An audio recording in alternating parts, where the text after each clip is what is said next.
अयोध्या पुराने जमाने में अवध क्षेत्र में पुरानी संस्कृति के नृत्य विलुप्त होते जा रहे हैं, जिसको पुनर्जीवित करने के लिए मुकेश कुमार ने पुरानी संस्कृति के नृत्य, गायन व वादन को पुनर्जीवित करने के लिए मुकेश कुमार के द्वारा लगभग 50 बच्चों को अवध क्षेत्र में फरही नृत्य, कहरवा नृत्य, सुराही नृत्य, मसकबेन बाजा नृत्य, बधावा नृत्य, गफला नृत्य, शहनाई व अखाड़ा नृत्य आदि नव युवकों को सिखाते हैं। और लोक संगीत विद्यालय खोलने की इच्छा मुकेश कुमार की है, लेकिन पैसा न होने के अभाव से असमर्थ हैं। उन्होंने मुख्यमंत्री से मांग किया है कि जिस तरह से संस्कृति पुरानी प्रथा को पुनर्जीवित किया है, अवैध क्षेत्र की फरही नृत्य, कहरवा नृत्य व पुराने जमाने में संस्कृत कार्यक्रम में भाग लेकर नृत्य, गायन, वादन प्रस्तुत करने वाले कलाकारों का सहयोग करें, ताकि लोक संगीत विद्यालय खुल सके और नौजवान लोग जुड़कर पुरानी संस्कृति, पुरानी प्रथा, नृत्य, गायन, वादन की निःशुल्क शिक्षा ग्रहण कर अपनी कला का प्रस्तुत कर पुरानी संस्कृति के नृत्य को पुनर्जीवित कर सकें। वहीं मुकेश कुमार ने बताया कि इस पुरानी संस्कृति के नृत्य को सभी लोग सीखने, इससे स्वास्थ्य अच्छा रहता है, क्योंकि इससे पूरे शरीर का व्यायाम हो जाता है। पहले सांस्कृतिक कार्यक्रम में इसी तरह के नृत्य प्रस्तुत किए जाते थे, लेकिन आज वह नृत्य विलुप्त होते जा रहे हैं। उन्हीं को पुनर्जीवित करने के लिए इस तरह की शिक्षा नवयुवकों को दी जा रही है और लोक संगीत विद्यालय खोलकर निःशुल्क नृत्य, गायन, वादन की शिक्षा देने की बात मुकेश कुमार ने की और सरकार से मांग किया है कि लोक संगीत विद्यालय खोलने के लिए सहयोग करें, ताकि पुराने संस्कृति को लोगों में जागरूक इस तरह के नृत्य को फिर से शुरू किया जाए। वही कहा कि सांस्कृतिक व पर्यटन विभाग की तरफ से सांस्कृतिक कार्यक्रम में हम लोगों को बुलाया जाता है और इस तरह के नृत्यों को हम लोग प्रस्तुत करते हैं और कुछ सहयोग राशि सांस्कृतिक व पर्यटन विभाग की तरफ से हम लोगों को मिलती है, जिससे हम लोग अपना ड्रेस व मेकअप का सामान लेते हैं। हम लोगों को सांस्कृतिक व पर्यटन विभाग की तरफ से कार्यक्रम करने के लिए देश के कई राज्यों में व उत्तर प्रदेश के कई जिले में इस तरह के नृत्य कार्यक्रम प्रस्तुत करने का मौका मिला है। और जब से अयोध्या में दीपोत्सव होने लगा है, तब से हम लोगों को लगातार इस तरह के कार्यक्रम व पुरानी संस्कृति के नृत्यों को प्रस्तुत करने का अवसर मिलता है और आशा है कि आगे भी हम लोगों को दीपोत्सवी में नृत्य कार्यक्रमों को प्रस्तुत करने का अवसर मिलता रहेगा। इसके लिए हम लोग मुख्यमंत्री योगी आदित्यनाथ जी के सदैव आभारी रहेंगे, जिन्होंने पुरानी संस्कृति के कार्यक्रम पुनर्जीवित कर कलाकारों को अपनी कला प्रस्तुत करने का मौका दिया। तो क्या सीख रहे थे अभी हम ये फरवाही डांस सीख रहे थे, जो अयोध्या का पारंपरिक लोक नृत्य है, फरवाही डांस। कितने तो फिलहाल 10 साल से लगभग सीख रहे हैं और हमारे सब जूनियर बच्चे ये लोग भी सीख रहे हैं, इनको भी कौन से नृत्य अभी तक आप हम कहरवा लोग सीख चुके हैं, सुराही लोक नृत्य सीख चुके हैं, फरवाही सीख चुके हैं, कहाँ पर लोग नृत्य सीख चुके हैं और बाकी कई से ऐसे नृत्य हैं जो भी सीख रहे हैं। कहाँ पर लोग बहुत जो अंडमान निकोबार जैसे नागालैंड, गुवाहाटी, ऐसे कई राज्यों में, कई दिल्ली, कई हम लोग कर चुके हैं। किसके ये संस्कृति विभाग ज़्यादा को अच्छा, जो आप लोग आते हैं या जाते हैं, जो कपड़ा ग्रुप लीडर ही देखते हैं, वो अपने हिसाब से कैसे मैनेज करते हैं तो नहीं पता, पर अपने हिसाब से जैसे भी काट कपट के करते हैं। आप जो बहुत अच्छा महसूस कर रहे हैं, क्योंकि जो हमारे पूर्वज करते थे अब उसको हम लोग आगे बढ़ा रहे हैं। विलुप्त हो चुका था, उसको सामने लेके आए हैं पब्लिक के। क्या नाम है? महेश कुमार। बहुत ही अच्छा महसूस हो रहा है। फरवाही डांस में हम सभी प्रकार के डांस जानते हैं। फरवाही लोक नृत्य और कहरा डांस और धोबिया लोक नृत्य, सभी प्रकार के डांस हम सीख चुके हैं। बहुत अच्छा लग रहा है। कौन सिखा रहा है आप लोग? ये हमारे मुकेश सर सिखाते हैं। कुछ पैसा भी लेते हैं? पैसा कुछ नहीं लेते हैं। कैसा महसूस करिए? हम लोग से यही कहेंगे कि जितने भी लोग हैं सभी लोग मिल के सब लोग डांस साथ में करें, सीखें। ये कौन सा क्या डांस आप लोग जानते हैं? सर फरवाही लोक नृत्य जानते हैं, सुराही डांस जानते हैं, बुलबुल डांस हुआ इत्यादि अभी सीख चुके हैं। बाकी और जो डांस है उसको अभी सीख रहे हैं। कहाँ प्रस्तुत जो है करते हैं? लखनऊ हुआ, दिल्ली हुआ, अंडमान निकोबार हुआ, इत्यादि जगहों पर हम लोग प्रस्तुत कर चुके हैं। मंच पे आप लोगों ने जी बहुत अच्छा महसूस हुआ है। जी सत्यम कुमार। हम अयोध्या का जो फरवाही नृत्य है आप सिखा रहे थे, तो इस नृत्य को करने से हमारे बच्चे सीख रहे हैं और इसको बहुत ही अच्छी तरह से कर रहे हैं बच्चे और मन लगा के सीख रहे हैं। और इस नृत्य को सबको करना चाहिए। जो नए बच्चे निकल रहे हैं, नई पीढ़ी जो आ रही है, उनको सीखना चाहिए, जिससे शरीर में फुर्ती रहती है और दिमाग तेज होता है। उसके साथ साथ आगे बढ़ने का भी इसमें रास्ता है। आप इसमें ज़िंदगी में आगे बढ़ सकते हैं, फिल्म इंडस्ट्री में भी जा सकते हैं आप। और उसके साथ में आप संस्कृति विभाग के माध्यम से इन लोग सारे अच्छे अच्छे मंचों पे जाते हैं, दूर दूर तक यात्रा करते हैं और इनको इंटरनेशनल लेवल पे ले जाने की इच्छा है। कौन कौन से डांस आप जो सिखा रहे हैं पुरानी परंपरा के अंतर्गत? अभी हम इनको फरवाही नृत्य, कहारवा नृत्य, डफला नृत्य सिखा रहे हैं और इसके आगे हम इनको सुराही, सरौता नृत्य और पचगोइया नृत्य ये सारे सिखाएंगे इनको। कितने बच्चे आपके पास हैं और कैसे? कुछ हमारी इच्छा है कि अपनी जो जमा पूंजी है उसको लगा के करते हैं और संस्कृति विभाग के माध्यम से जो कार्यक्रम करते हैं उसमें भी कुछ बचा कुचा के ये सारे ड्रेस सिलवाते हैं, वाद्य यंत्र खरीदते हैं और एक संगीत विद्यालय खोलने की इच्छा है जिसमें ये सारे नृत्य को संजोने का और नई पीढ़ी को सिखाने की एक परंपरा शुरू हो जाए जिससे कभी ज़िंदगी में समाप्त ना हो। जी, दीपोत्सव में भी आपको मौका? जी, दीपोत्सव में हमको हर वर्ष मौका मिलता है अपनी फरवाही नृत्य को प्रदर्शन करने के लिए और आशा है कि हमेशा से मिलता रहेगा। जी, क्या हम यही चाहेंगे कि इस नृत्य से हमारे अन्य लोग भी जुड़ें, सीखें, अपने बच्चों को भी सिखाएं। ऐसी चलन है कि ऐसी थोड़ा सा कि नृत्य डांस करने से या नृत्य करने से बच्चे बर्बाद हो जाते हैं, ऐसा नहीं है। अगर नृत्य करते हैं तो बच्चों में फुर्ती रहती है, दिमाग तेज हो जाता है और उनकी आमदनी भी हो जाती है, दूर दूर घूमते हैं जिससे उनका अभी बहुत से बच्चे हैं जो फैजाबाद नहीं क्रॉस कर पाए हैं तो वो जब जाते हैं लखनऊ, दिल्ली, बम्बई तो उनको थोड़ा सा घूमने से भी दिमाग खुलता है और ये नृत्य करते हैं, बैलेंस बनाते हैं ज़िंदगी में, तो ये बहुत से इनको ज्ञान प्राप्त होता है। क्या नाम है आपका? मेरा नाम मुकेश कुमार है, अयोध्या से। अयोध्या रेलवे स्टेशन के नवीनीकरण और विस्तार का प्रथम चरण शीघ्र ही पूरा हो जाएगा और फिर उसके बाद दूसरे चरण का कार्य प्रारंभ होगा।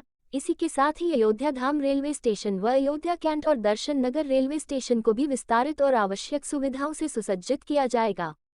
इस आशय की जानकारी उत्तर रेलवे के महाप्रबंधक आशुतोष गंगल ने दी है।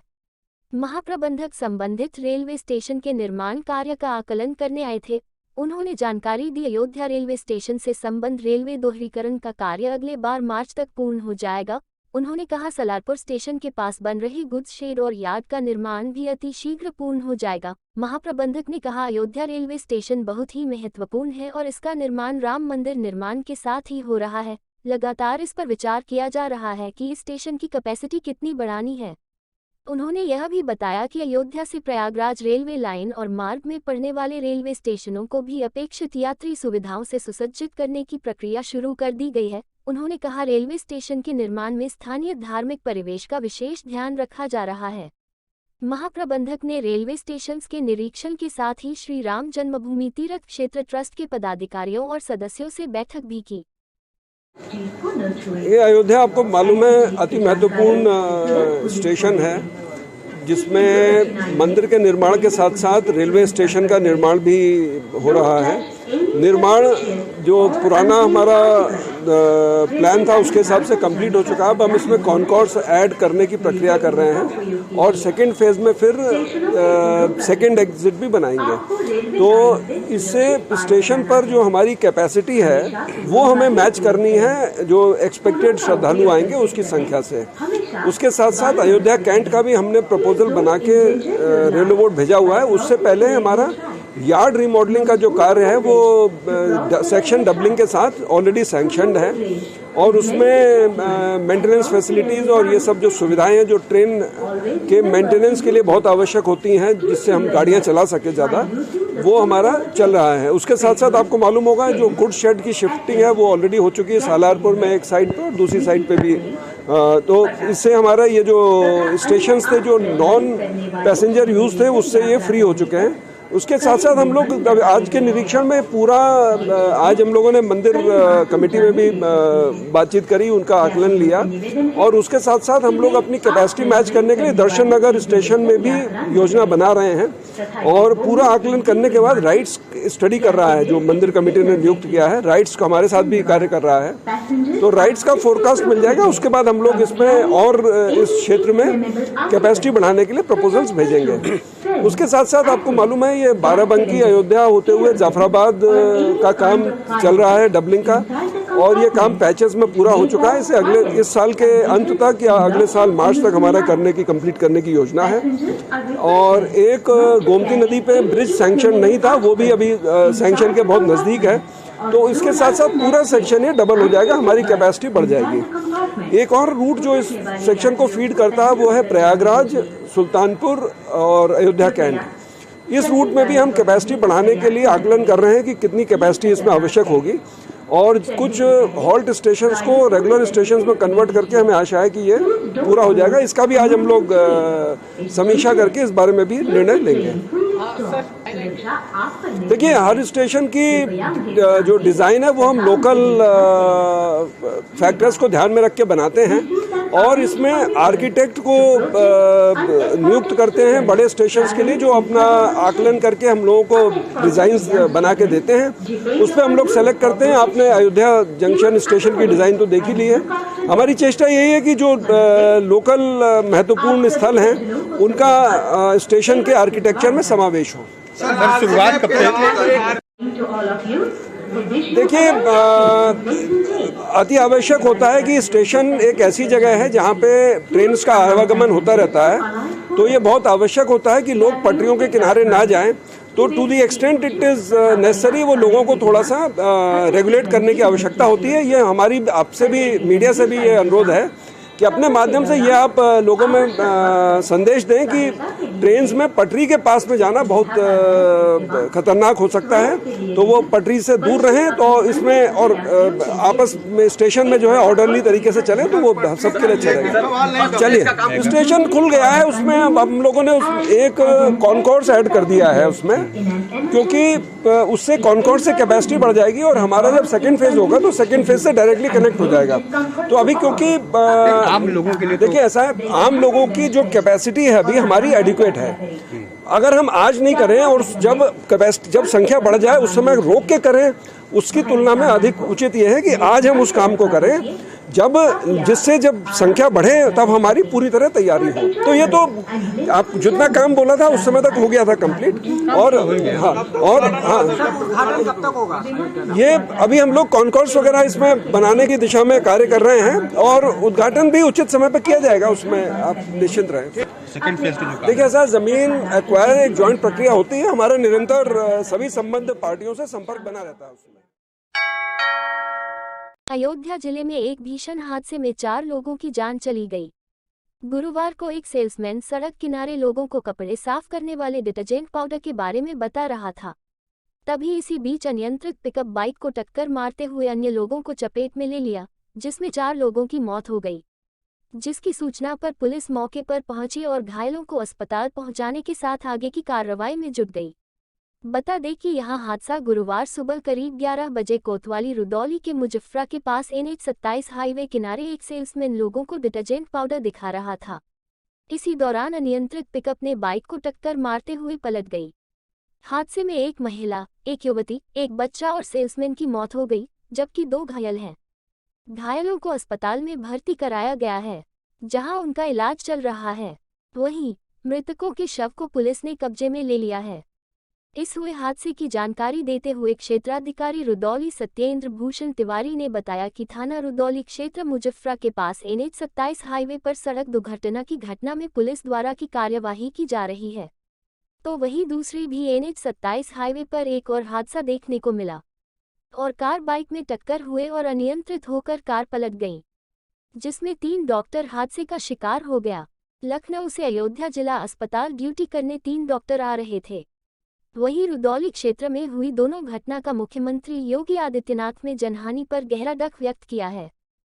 आज दिनांक 23 फरवरी 2023 को सुबह करीब 8 बजे फैजाबाद लखनऊ NH 27 राजमार्ग पर थाना रुदौली के अंतर्गत ग्राम जगदीशपुर के निकट हाईवे पर एक दुर्घटना हुई। एक फेरी वाला वो अपनी मोटरसाइकिल पर निरमा रखकर गांव-गांव बेच रहा था। रोड के किनारे ही कुछ स्थानीय महिलाएं और बच्चे निरमा खरीदने के लिए एकत्र हो गए थे। पीछे से एक तेज रफ्तार आती हुई पिकअप ने मोटरसाइकिल को टक्कर मार दी। इस दुर्घटना में जो फेरी वाला था उसकी मृत्यु हो गई। मौके पर पिकअप के पलटने से उसके नीचे जो स्थानीय ग्रामीण निरमा खरीदने के लिए एकत्र थे वो दब गए। इसमें एक लड़की, एक महिला और एक बच्चा इसकी मृत्यु हो गई। इसके अतिरिक्त एक महिला और एक बच्चा वो घायल हो गए थे। मृतकों को तत्काल पोस्टमार्टम के लिए वो भिजवाए गए और जो घायल थे उनको तत्काल चिकित्सकीय सहायता के लिए अस्पताल भिजवाए गए। परिजनों की तहरीर में इस संबंध में एक अभियोग भी पंजीकृत किया गया है। जो दुर्घटनाग्रस्त वाहन थे उनको तत्काल थाना आजा लाया गया। इस संबंध में जो भी विधिक कार्रवाई है और घायलों की सहायता के लिए मृतकों के परिजनों के प्रति संवेदना व्यक्त करते हुए जो भी इसमें विधिक कार्रवाई है वो थाना स्तर पर प्रचलित कराई गई। जिले के रुदौली क्षेत्र के ग्राम मुजफ्फरा में नेशनल हाईवे 27 पर हुई दुर्घटना में 4 लोगों का मौत का मामला। निषाद समाज की 2 युवतियां की हुई मौत पर निषाद समाज के अध्यक्ष संतोष निषाद ने गहरा शोक व्यक्त किया है। उन्होंने जिला अस्पताल पहुंचकर मृतक के परिवार से मिले और रिकाबगंज चौकी पहुंचकर शवों के पंचनामे की कार्यवाही भी कराई। इस दौरान अध्यक्ष संतोष निषाद ने बताया कि यह दुखद घटना दुर्भाग्यपूर्ण है। पूरा निषाद समाज इस घटना से दुखी है। मृतक परिवार के साथ मेरी और निषाद समाज की पूरी संवेदना है। जरूरत पड़ने पर मृतक के परिवार वालों को समाज की ओर से आर्थिक मदद भी दी जाएगी। वहीं निषाद पार्टी के जिला अध्यक्ष डॉक्टर विजय निषाद ने बताया कि मुख्यमंत्री योगी आदित्यनाथ ने स्वयं इस घटना का संज्ञान लिया है। शासन प्रशासन से वार्ता कर मृतक के परिवार वालों को सभी प्रकार की मदद दिलाई जाएगी। बोले? हाँ बोलिए। अभी क्या नाम है, रुदौली विधानसभा में मुजफ्फरापुर ग्राम मार्केट में वहाँ पे अभी हमारे निषाद 3 एक्सीडेंट के कारण 3 लोग की मृत्यु हो गई है, जिसके संवेदना हम सारे निषाद पार्टी जिला के जितने पदाधिकारी हैं सब लोग संवेदना व्यक्त करते हैं और उनके साथ खड़े हैं। जो भी हो सकता है आर्थिक सहयोग हम लोग करेंगे और शासन प्रशासन से भी सहयोग इनको दिया जाएगा। डॉक्टर विजय कुमार निषाद, जिला अध्यक्ष निषाद पार्टी। जो है मुजफ्फरापुर जो है वहाँ पे जो है हाईवे से जा रही गाड़ी पलट गई थी। जो है हमारे समाज के समुदाय के 3 लोगों की मृत्यु हो गई है और बाकी लोग घायल हैं। इसी को लेकर के हम लोग सरकार से मांग करते हैं कि उनको उचित मुआवजा दिया जाए। मुख्यमंत्री ने जी और उन्होंने आश्वासन दिया है कि जल्द से जल्द इसकी मुआवजे की घोषणा हो जाएगी। अभी सत्र चल रहा है, विधानसभा सत्र के बाद शायद जो है घोषणा हो जाएगी। जिला अस्पताल में मामला यही था कि देख रहे हैं जो लोग भर्ती हैं उनका उचित इलाज हो जाए, बाकी का जो पीएमओ उनकी कार्रवाई चल रही है। काशी के बाद अब एक और पौराणिक शहर अयोध्या में डबल डेकर क्रूज चलेगा। जहां श्रद्धालु सरयू भ्रमण के दौरान क्रूज में चलचित्र के माध्यम से श्री राम के जीवन और उनके आदर्शों से रूबरू होंगे तो वही भजन के जरिए माहौल भक्ति में होगा। उम्मीद जताई जा रही है कि दीपोत्सव से पहले इसका संचालन शुरू कर दिया जाएगा। वहीं सरयू नदी में संचालन के लिए प्रस्तावित लग्जरी सोलर रामायण क्रूज के निर्माण का कार्य अप्रैल माह से शुरू हो सकता है। गुप्तार घाट के महाराणा प्रताप पार्क के पास रामायण क्रूज का निर्माण केरल की नवाल्ट ओशियन इलेक्ट्रीफाइड कंपनी करेगी। इस स्थल पर कवर्ड शेड का निर्माण शुरू हो चुका है। सर बनते ही केरल के इंजीनियर अपनी टीम के साथ यहां डेरा डाल देंगे। यही टीम देश के पहले सोलर लग्जरी रामायण क्रूज का निर्माण करेगी। रामायण क्रूज का निर्माण केरल की नवाल्ट ओशियन इलेक्ट्रीफाइड कंपनी के इंजीनियर के जोम मैथ्यू ने बताया कि रामायण क्रूज का निर्माण पूरी तरह से फाइबर मटेरियल से किया जाएगा, जिसकी लंबाई 25 मीटर और चौड़ाई 8.3 मीटर होगी। सरयू को प्रदूषण से बचाने के लिए इसका संचालन सौर ऊर्जा से होगा। इसका संचालन वाराणसी की अलकनंदा क्रूज लाइंस करेगी। क्रूज के निर्माण में लगभग 9 करोड़ रुपए का खर्च आएगा। रामायण क्रूज सभी तरह की लग्जरी सुविधाओं से लैस होगा। साथ ही साथ कुरुद में ही चलचित्र के माध्यम से पर्यटकों को रामायण, रामकथा के साथ साथ अयोध्या के धार्मिक और आध्यात्मिक महत्व के बारे में बताया जाएगा। गुप्तार घाट से नया घाट अयोध्या तक लगभग 10 किलोमीटर दूरी में चलने वाले क्रूज में एक साथ 150 श्रद्धालु सफर कर सकेंगे। ये जो बन रहा है रामकथा क्रूज चला जाएगा, क्या विशेषता होगी, क्या क्या उसमें? फाइबर मटेरियल से बन रहा है, पूरा फाइबर मटेरियल है। हम केरला से नवाल्ट कंपनी से आ रहे हैं, उसका पूरा सामान केरला से आना पड़ेगा। उसका पूरा मटेरियल केरला से उसके बाद चलेगा। इस वेसल 26 मीटर का लंबा है और 8 मीटर का ब्रेड्थ है। इसमें लग्जरी वेसल है, सब कुछ है। 100 आदमी का सीटिंग कैपेसिटी है और टॉयलेट फैसिलिटी है। उसका क्रू के लिए बेडरूम है, सब कुछ है, तो लग्जरी है। इसका पूरा सौर ऊर्जा के चल रहा है, बैटरी और सौर ऊर्जा के चल रहा है। एक ड्रॉप डीजल और पेट्रोल नहीं चाहिए चलने के लिए। ये फुल्ली इलेक्ट्रिफाइड बसें है। Good name John Matthew. ये यहाँ पर क्रूज बनेगा, क्रूज के लिए शेड बन रहा है। अंदर क्या कैसे क्या? अब क्रूज इसी के अंदर बनेगा, उसी के लिए शेड है। अब केरल से इसके लिए इंजीनियर आएंगे, क्रूज वो बनाएंगे। कब से कब बन जाना, कैसे कब तक शुरू हो जाएगा? अप्रैल, मान लो अप्रैल से शुरू होना चाहिए। और क्या विशेषता है? विशेषता क्या है? बनेगा वो बंधे के उस पार नदी में कर दिया जाएगा। कब तक आपका ये तैयार हो जाएगा? अप्रैल तक ये कंप्लीट हो जाएगा। शेड तो ये कंप्लीट हो जाएगा जल्दी ही। यह है अप्रैल तक क्रूज का काम स्टार्ट हो जाना चाहिए। नाम और पद क्या आपका? वरौनी प्रसाद विश्वकर्मा। अयोध्या शहर के प्रेस क्लब में अखिल भारतीय संत गाडगे मिशन अयोध्या शाखा के तत्वाधान में संत गाडगे का 147वां जयंती समारोह मनाया गया। यह कार्यक्रम अखिल भारतीय संत गाडगे मिशन उत्तर प्रदेश के प्रदेश अध्यक्ष दिवाकर कनौजिया के नेतृत्व में आयोजित हुआ, जिसमें मुख्य अतिथि के रूप में समाजवादी लोहिया वाहिनी के प्रदेश अध्यक्ष डॉक्टर रामकरण निर्मल शामिल हुए। मुख्य अतिथि ने संत गाडगे और बाबा साहब अम्बेडकर के चित्र पर माल्यार्पण कर कार्यक्रम की शुरुआत की। कार्यक्रम में आए हुए अतिथियों ने संत गाडगे के विचारों पर प्रकाश डाला और उनके द्वारा बताए गए मार्ग पर चलने की लोगों को प्रेरणा भी दी। वहीं मुख्य अतिथि डॉक्टर रामकरण निर्मल ने बताया कि संत गाडगे के जीवन से हम सभी को सीख लेनी चाहिए कि भले ही शरीर पर कपड़े और खाने के लिए भोजन ना हो, लेकिन अपने बच्चों को शिक्षित जरूर करें। कार्यक्रम में शामिल हुए गाडगे मिशन के वरिष्ठ उपाध्यक्ष विनोद कनौजिया बबलू ने कहा कि संत गाडगे की जीवनी से सभी को सीख लेनी चाहिए। हमें इन महापुरुषों के जीवन मूल्य व आदर्शों पर चलकर ही सभी को दिशा प्रदान किया जा सकता है। इस जयंती कार्यक्रम में कनौजिया दर्जनों से अधिक लोग उपस्थित रहे। राज संत गाडगे जी महाराज स्वच्छता के जनक की जयंती मनाई जा रही है। 147वीं जयंती है, पूरे देश में मनाई जा रही है और स्वच्छता के बारे में और समाज में इन्होंने बढ़ चढ़ के काम किया है। महाराष्ट्र में इन्होंने समाज के लिए इन्होंने तमाम धर्मशालाएं, स्कूल, अस्पताल हजार संख्या में बनाए हैं और इनके नाम से तमाम योजनाएं महाराष्ट्र सरकारें चलाती हैं। ग्राम पंचायत में जिस तरीके से उत्तर प्रदेश में लोहिया, जनेश्वर मिश्र गांव, अंबेडकर गांव की कल्पना होती है, यहाँ पे विकास कार्य किए जाए, उसी तरीके से राज संत गाडगे जी महाराज के नाम से तमाम योजनाएं महाराष्ट्र में चलाई जाती हैं। और धोबी समाज में पैदा हुए हमारे महामानव राज संत गाडगे जी महाराज ने जो भी काम किया है, आज जो सरकार, केंद्र की सरकार ने जो स्वच्छता पे काम किया है, स्वच्छता के लिए उन्होंने जो नामकरण किया है महात्मा गांधी स्वच्छता कार्यक्रम के नाम से किया है, लेकिन हमारे समाज का मानना है कि जो कार्यक्रम स्वच्छता के लिए चलाया जा रहा है, सरकार से हमारी मांग है, इस मांग में कि स्वच्छता कार्यक्रम का काम राष्ट्र संत गाडगे जी महाराज जो